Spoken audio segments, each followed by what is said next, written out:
Hindi mo ginamit. Ano yung nasa utak mo? Masyado kang confident sa ano mo? Ginagawa mo. Binabaliwala yung sinasabi ko sa'yo. Mag-study ka, basa-basa. Study, basa-basa. Ilagay sa utak yung binabasa. Hindi mo ginawa. Disappointed ako sa'yo ngayon. Miga, Jello, ayoko yung grade na mababa. Huwag ko lang si Wally mo. Hindi mo magbasa yan eh. Pero ikaw, expected ko eh. Expected ko na sa ano ka, taas. Nag-i-expect ako. Kunwari na, parang okay lang kahit nasa 30, kahit exact 30 lang. Kailangan i-improve mo pa. Improve mo pa, improve. Second grading, mag-expect ako sa'yo ha. Second grading, tandaan mo. Seryoso na ako sa second grading. Gawin mo, hindi sa salita. Hindi, gagawin ko nga. Disappointed ako sa'yo. Hindi ako natutuwa sa grades mo. Hindi expect ako, matalino ka, Jilo. Alam mo yan sa sarili mo. Marunong ka.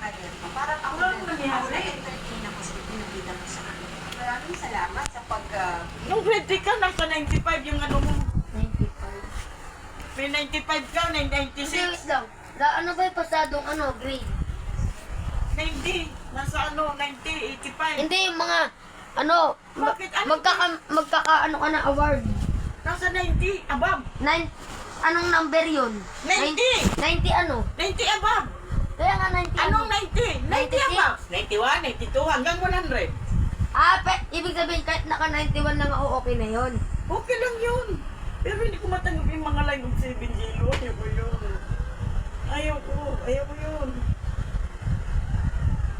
Mag-focus ka. Ayaw ko yung ganun. Sige, magpo-focus na ako sa second grading. Wala nang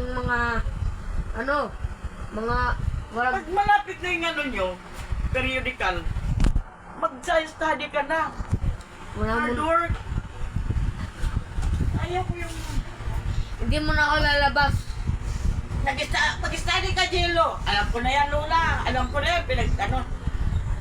Ay, Diyos ko. Hindi mo na ako lalabas. Nag-expect ko, Jello. Hindi mo na ako lalabas. Babawi na ako. Ilusin mo sa second grading.